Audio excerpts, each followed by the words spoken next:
Welcome to Popternative, where we dive into topical discussions from the worlds of pop culture, social media, and sports.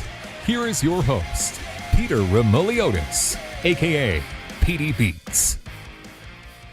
PD Beats here from Popternative. Speak to Chris Diamantopoulos about High Heat in theaters, on demand, and on digital December 16th. Welcome to the show, man. Thank you so much for being here.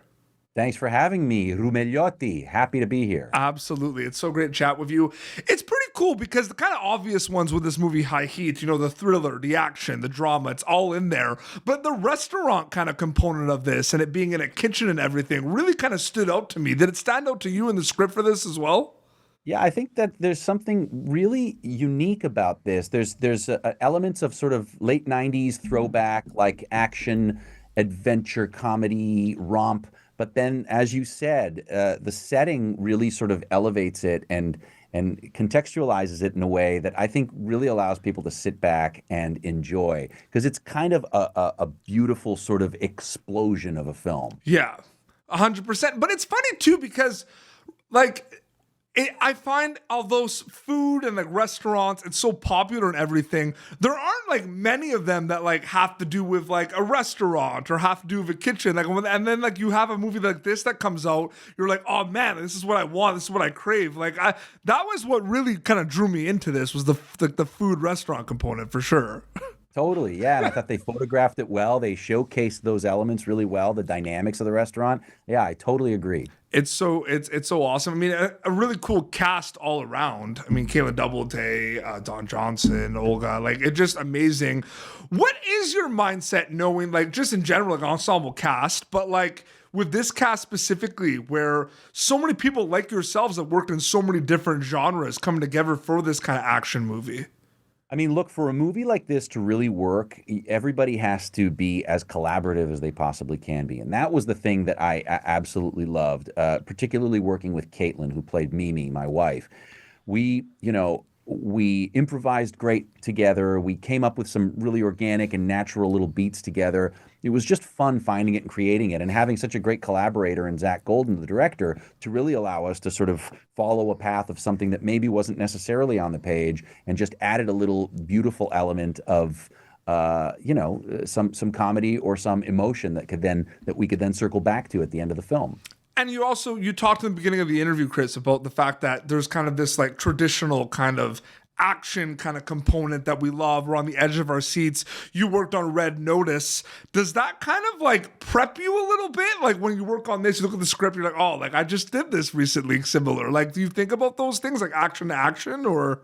No, I mean, I really try to, anytime I work on something, I almost reactively try to find a character that's almost counter to whatever I have just done.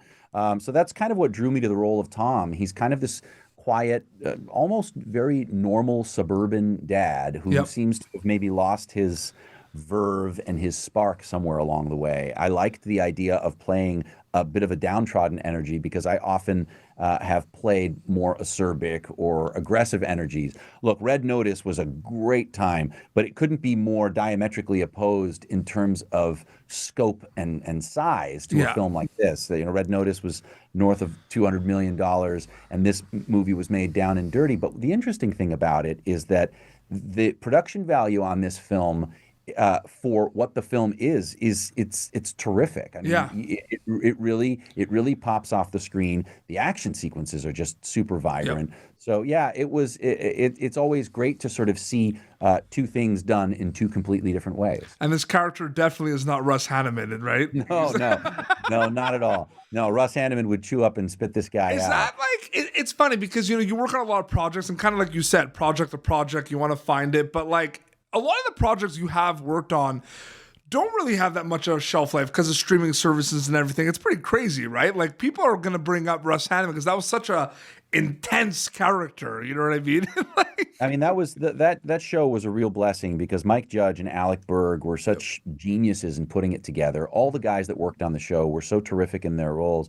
And the character was great because he was so different than everyone on the show. And he was so large and so much larger than life that it really gave me a chance as a performer to really perform. And there aren't that many opportunities like that. And I really am gravitated to things like that. I enjoyed doing the same thing on Red Notice, a big arch mustache twisting villain. Super fun. I mean, look, man, if you're not going to have fun doing this, then you're in the wrong business or you're in it for the wrong reason. Russ Hanneman just wants to have fun, but he just ruins everything in the process. He ruins everybody's life. He wants to have fun. He wants to make billions, and he wants to wear the worst jeans ever made. I know, and he has his own. Was it tequila? Tres Comas? Was that what it was? Tres Comas, baby. Follow the fucking coma. Don't put that on the keyboard. All right? We don't want to delete anything. We don't want. You actually have that is the greatest thing. You actually have a bottle of that. Yeah, it's pretty funny, right? That was great. I did not see that coming. That was amazing.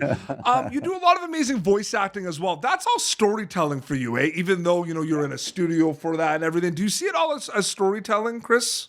I mean, it's all storytelling. Yeah. The voice acting is a great opportunity for someone like me because I have so many voices in my head, and being able to exercise them. I mean, look, the role that I wear like a badge of honor is this guy. Look at all the props. I love this. This is great. Well, no, I mean, this is my studio. This is where I do all my animated recordings. So I've got everything here. But playing Mickey Mouse really sort of is. It's like it's the one that's the such a badge of honor, such a peak in my career because it incorporates so many elements of other characters that I've loved in the past. I mean, Mickey, by and large, holds a great deal of a comparison in my mind to Moe from the Stooges. Yep. And in the Paul Rudish shorts, Mickey basically is Moe, with Goofy being Larry and Donald being Curly. I mean, there's really a similar sort of a dynamic. So I'm able to use that 30s Walt-esque vernacular and cadence and just pitch it up.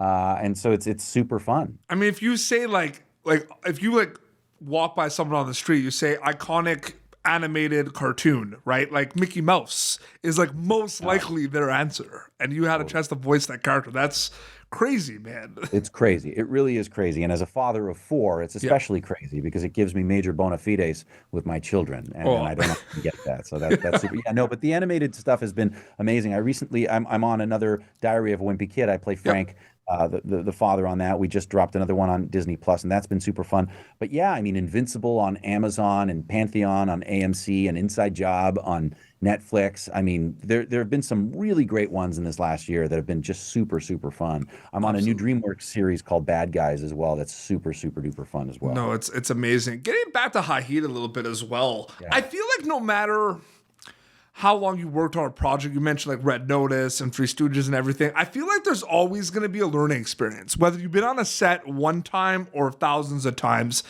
I'm curious, were there any things like learning wise that you could share me about High Heat, or something that you had to do with character that you usually don't do? Like, is there anything specifically? No, I mean, look, I think making a movie like that, we had a lot of night shoots and we were shooting on location. So there were some limitations. They had some very ambitious setups. I think really it was just realizing that when everybody's attitude is in the right place, when you see Dawn and Olga just putting their heads down and doing the good work, you realize that we're all human beings, whether it's a $200 million movie or a $10 million movie or a $200,000 movie, right? It doesn't matter. If everybody does the best work that they can do, you're going to end up with a really, really great product. So I was really just sort of blown away by the level of professionalism on the film. Absolutely. Is your favorite thing about storytelling diving into all these worlds of High Heat, Red Notice, Three Stooges, Mickey Mouse? Is that the best part about it? Listen, I grew up in front of the TV, and I remember getting dressed up to go to the movies because it was such an event. So for me, telling stories, getting families engaged, kids engaged, viewers to the point where they just want to watch more and more and more. There's nothing better than somebody watching something that I've done and saying, "Hey, I really enjoyed blank," or that what you did there really made me think about, whatever. Yeah. I just love the opportunity to be able to tell a story and to take people away from their lives for a minute and pull them into a fantasy. to add to that, it's so awesome you mentioned that, because I'm very interested in like studying like the audience member of today's day and age, because I feel like there's two types of audience members and there's content for both of these audience members. There's like the active viewer and the passive viewer, right? Where we get home, you know, and like Silicon Valley, a little bit both. I mean, you have to be active, but you might miss some stuff with the storylines, but you could just like hang out after a hard day at work and just put on an episode of Silicon Valley, right? And be passive. Then there's stuff like High Heat where you have to be active, right? You have to be paying attention. You have to be dialed and strapped in like a roller coaster almost, Chris, right? Because you might miss something. What do you think about that as a storyteller? How there's like different like audience members and different projects for that specifically. I love that. I mean, I feel like the key in telling a story, if you're telling it well, is to make sure that you're not a servant of too many masters. You want to service the story, and you want to hope that whoever is going to gravitate toward it, whether they're passive or active, is going to get something from it. You know, when I watch certain things with my kids, they'll get something different than I might get from it. I'm a huge Seinfeld fan, so I watch Seinfeld. My favorite show of all time. It's the greatest show of all time. But I watch it, I put it on in the background when I'm on set and I'm in a trailer and there's like an 8-hour setup and I've got time to kill. Seinfeld is always on in the background because it just keeps me happy, right? So it's not anything I necessarily need to really focus on.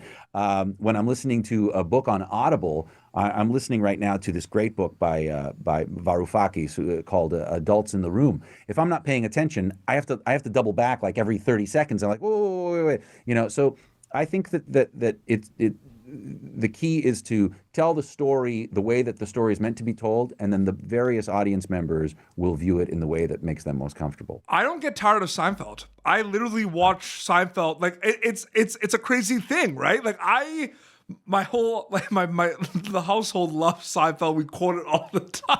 It's the best. I can't stop watching it though. Like you never get tired of it. That's like a rarity. I know. Yeah, and anytime one is on, I'm like, oh, that one's on, and it's like it's like wait, I can put it on anytime I want, but if it's on, I gotta watch it. Oh man, we were just watching the Smelly Car episode. We're like little things with Kramer just in the store, the video store with a golf swing. Yes. Yeah. No, it's good. Oh man. my God, it's amazing. Before we wrap up, on demand in theaters and on digital, High Heat, December 16th. When they get a chance to watch it, what are you hoping they get of it, takeaway wise, Chris? I mean, I really think that people will want to curl up, a little popcorn. There's something for everyone in this movie. There's a little comedy, action, drama, romance. There's emotional stuff. I just think this is one of those films that will be a great one to just sit back, relax, and enjoy. That's what it's all about, man. That's amazing. Chris, thank you so much for joining me on Popternative. It was so great chatting with you. My pleasure, man. All the best. All the best. This has been Popternative. YouTube.com/Popternative for previous episodes. Look out for High Heat in theaters, on demand, and on digital December 16th. Until next time, this is Chris Diamantopoulos and PD Beats signing off.